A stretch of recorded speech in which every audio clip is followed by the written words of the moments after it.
Welcome. I'm Paula Strupek Gardner, and I am so glad you're here.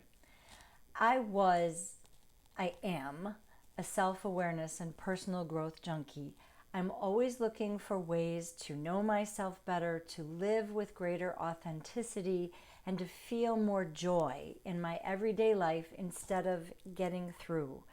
I have two sons, and when my boys were little, I went to seminar after seminar, workshop after workshop, and I would walk away feeling even more overwhelmed than when I got there. I was looking for ways to help me feel calmer, to help me feel more confident, to help me feel greater ease in my life. And one day, as I was writing up an Ayurveda assessment for a client, I wrote one of my favorite ideas. It all counts.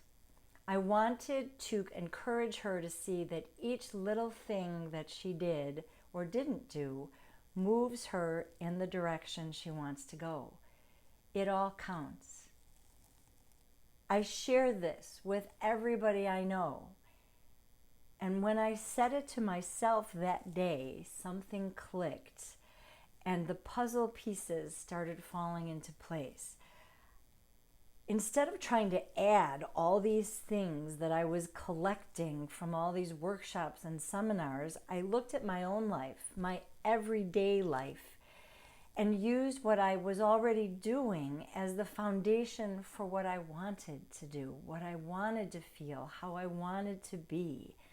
I wanted to be fully present with my sons and everyone else in my life. I wanted to live from my heart of hearts instead of tacking things on to my to-do list. I wanted to make choices that were based on my values and my desires. And I wanted to feel confident in those choices.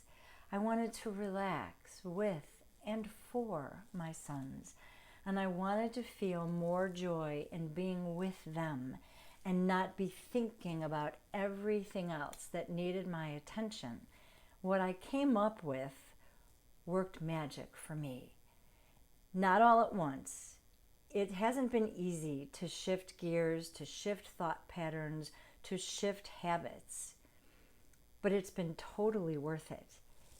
Especially as I began to realize and recognize that I am totally worth all of the joy, all of the confidence, all of the calm that I seek. So are you. So my gift to you today is to share 3 of my 7 guiding principles so you have a foundation to build on, and 3 of my favorite everyday ways so that you can use what I share, and then, more importantly, you can look at your own everyday life and use what you do every day to make and take sacred spots of whatever you need in order to care for your sacred self. I've created 3 additional videos of just the favorite everyday ways so that you can go right to them on any given day and you don't have to go through this whole video in order to get to them. But you're going to do all these things without adding a single thing to your to-do list. That was life-changing for me on so many levels and to so many different layers. And I know it will make an enormous difference for you when you let it. So please let it. So what are those guiding principles? The first, commit to you. Commit to your journey. Commit to developing the sense of feeling worthy. Commit to falling down and commit to getting back up, even if it's just to sit for a bit on the couch to figure out whatever and however you're feeling. Commit to seeing yourself with loving eyes. Commit to becoming aware of who you are in your heart of hearts. Commit to you. Second, this is the one I shared with my Ayurveda client. This is the one that spurred me on to create this way for me to invite more calm, more joy, more focus, more confidence into my life. This is the one that allows me to take my days from arg to ah. It all counts. Every step you take, every step you don't take is your journey. We learn from what we do, and we learn from what we don't do. We integrate the steps that we take as well as the steps that we don't take. We learn from everything when we're open to learning. The teeniest, tiniest thing, it all counts. And you are worthy of the joy of this journey, of your journey. The third guiding principle, mind, body, spirit are inseparable. What we do for and to one, we do for and to the others. When we read, our mind, of course, is certainly being engaged. At the same time, our body and our spirit are also engaged. This principle is taken directly from Ayurveda, the ancient approach to health and well-being. Our Western approach has been to compartmentalize one from the other, but we are a whole being.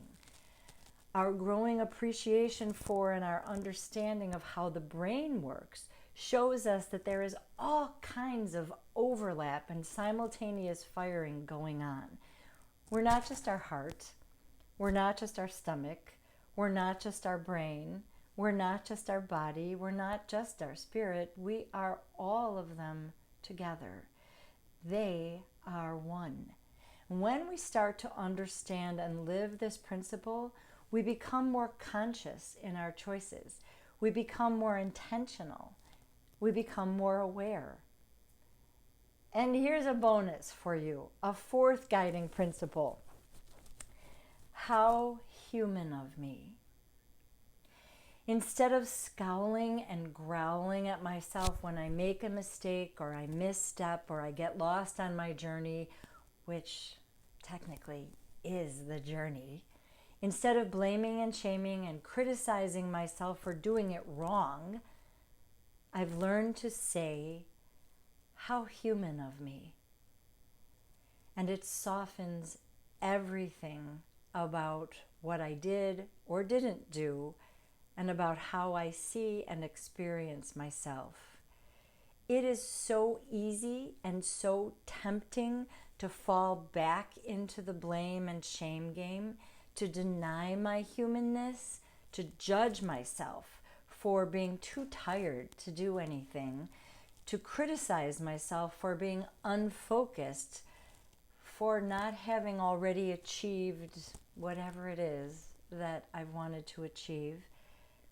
I invite you to resist the temptation and to remind yourself, how human of me. Each moment we bring a slightly different version of ourselves to the table. And so we take one tiny step moving in the direction we want to go and celebrating it. Oh, and one more. Celebrate. Celebrate each tiny I got it done, as well as the huge I get it done. I have a friend who calls this her ta-da list. And I have fully and totally embraced this creation of a ta-da list.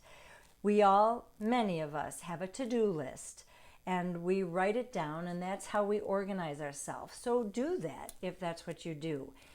And at the end of your day, write your to-do list as well. Every single thing you did.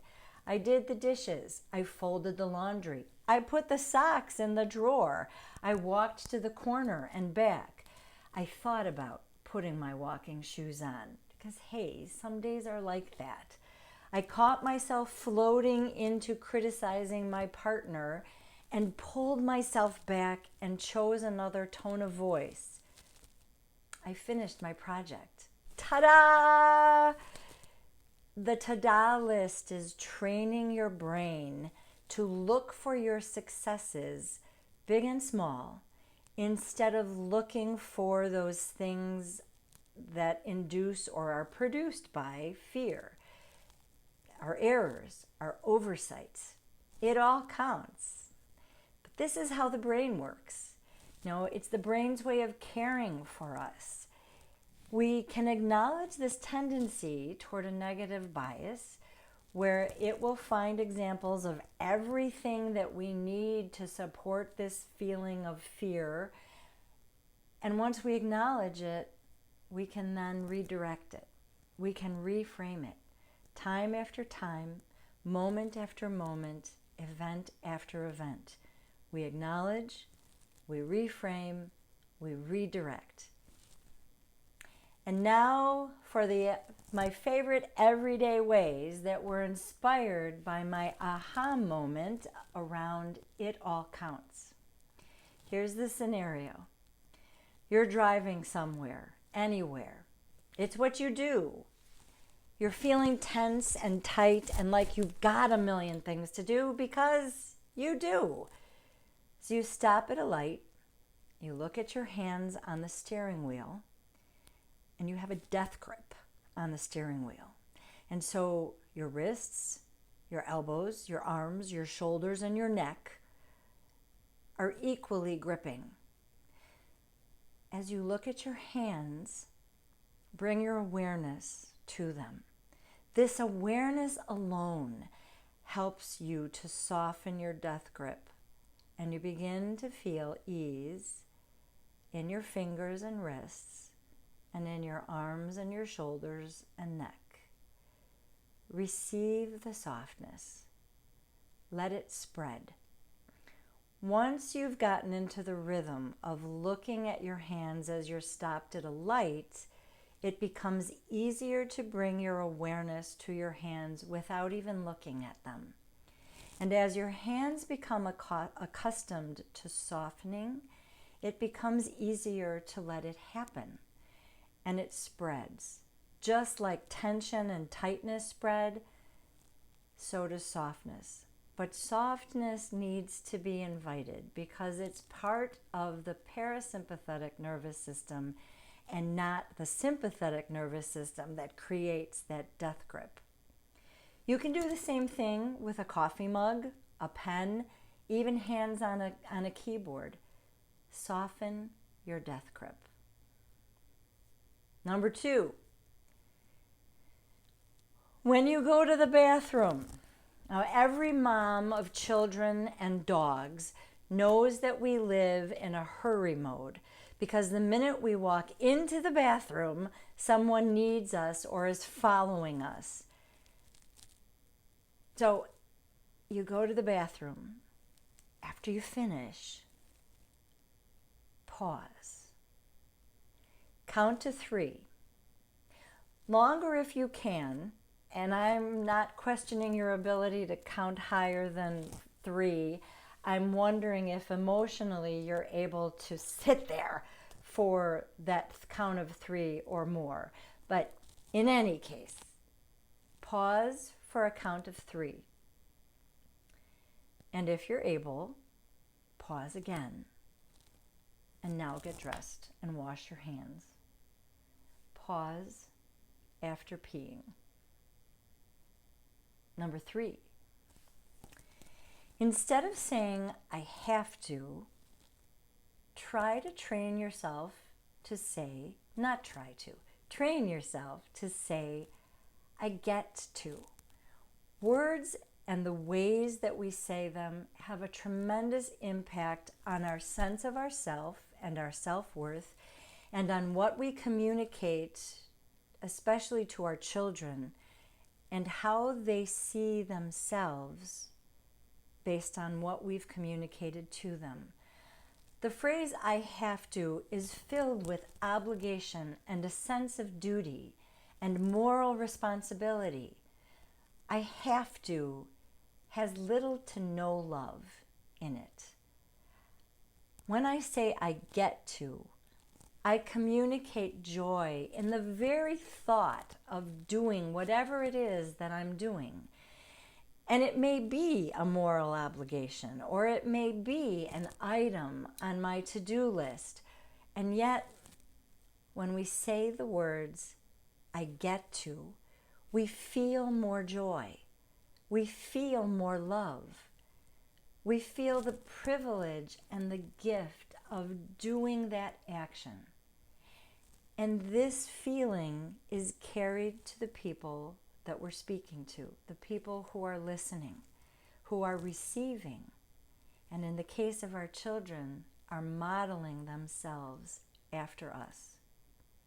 As I create this video, my mom is 99 years old. I get to take her to her doctor's appointments.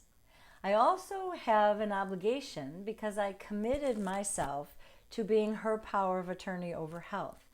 But saying it as I have to feels so heavy and fraught with obligation, and it expresses no joy, no love to say, I have to. I've got to take my mom to the doctor today. I'd rather say to myself and out loud, I get to take her to the doctor, and then I get to take her to the grocery store, and tomorrow I get to take her to the hairdresser. I get to take my sons to school. I get to be the party mom this month. I get to take the dog for a walk and get some fresh air. Ding, ding, ding! I've got another bonus for you because this has been so dramatic in my life. A fourth guiding principle is commit to sit for 1 minute at some point in your day. There is a story about a math teacher, a high school math teacher on the East Coast, who started his classes with sitting quietly for 1 minute.